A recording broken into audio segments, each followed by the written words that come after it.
Salam sejahtera bagi kita semua. Perkenalkan, nama saya Yurna Abdurrahim Datu Hamas SPD, guru mata pelajaran PPKN di SMA Negeri 2 Toli-Toli. Materi kita saat ini adalah tata krama. Tata krama atau adat sopan santun yang juga biasa disebut dengan etika adalah hal yang tidak bisa diabaikan dalam pergaulan manusia. Sejak seseorang masih kanak-kanak, tata krama sudah diajarkan. Antara lain ketika seorang anak diberikan sesuatu berupa makanan, mainan, orang tua mengajarkan anak untuk mengucapkan terima kasih. Tata krama juga diajarkan dalam bentuk cara makan, minum, menyapa, memberi hormat, berbicara, berpakaian, dan bersikap.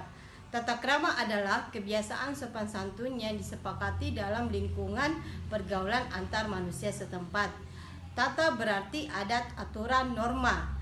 Krama berarti sopan santun, kelakuan atau tindakan perbuatan.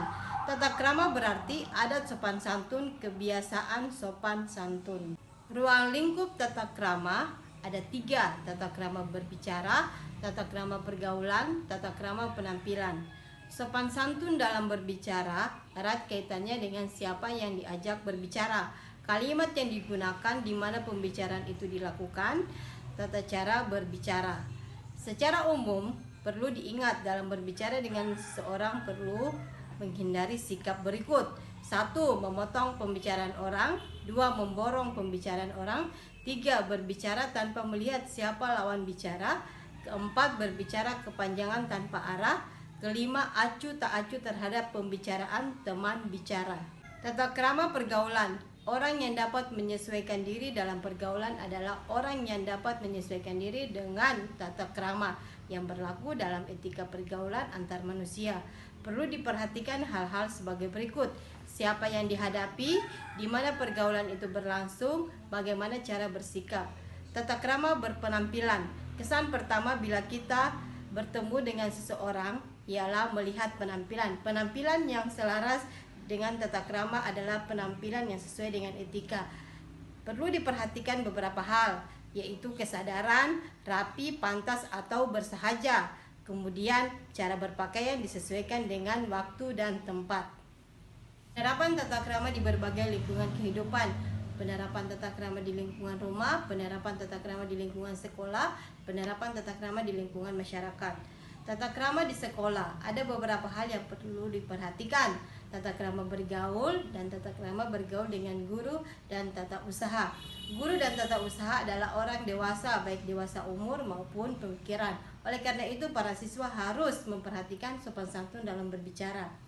Bergaul dengan siswa, hal-hal yang perlu diperhatikan yaitu menghormati kakak kelas, tidak melakukan bully baik dengan berbicara ataupun tindakan. Kemudian yang ketiga, saling menghargai. Tata krama berpakaian. Sebagai siswa, pakaian yang digunakan harus sesuai dengan tata tertib sekolah. Kemudian tidak boleh memakai perhiasan yang berlebihan. Kemudian tidak boleh bersolek ataupun berdandan yang berlebihan. Kemudian tidak diperkenankan memakai tato. Tata krama dalam belajar, siswa menyimak dan melakukan dengan baik apa yang disampaikan oleh guru mata pelajaran. Siswa aktif mengerjakan tugas sesuai dengan mata pelajaran yang dipelajari. Kemudian tidak diperbolehkan menyontek tugas, apalagi mencuri buku teman. Menjaga ketertiban kelas agar tidak mengganggu kelas yang lain dengan menghargai waktu belajar. Jangan menunda tugas yang harus dimasukkan atau diselesaikan tepat waktu. Pentingnya tata krama dalam kehidupan sehari-hari untuk menciptakan hubungan antar sesama menjadi selaras, serasi, dan seimbang.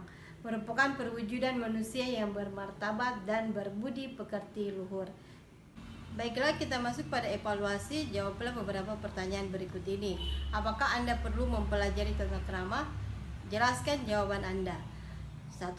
Tulislah dampak positif bagi seseorang yang memahami tata krama dengan baik. Yang kedua, tulislah dampak negatif bagi seseorang yang tidak memahami tata krama dengan baik.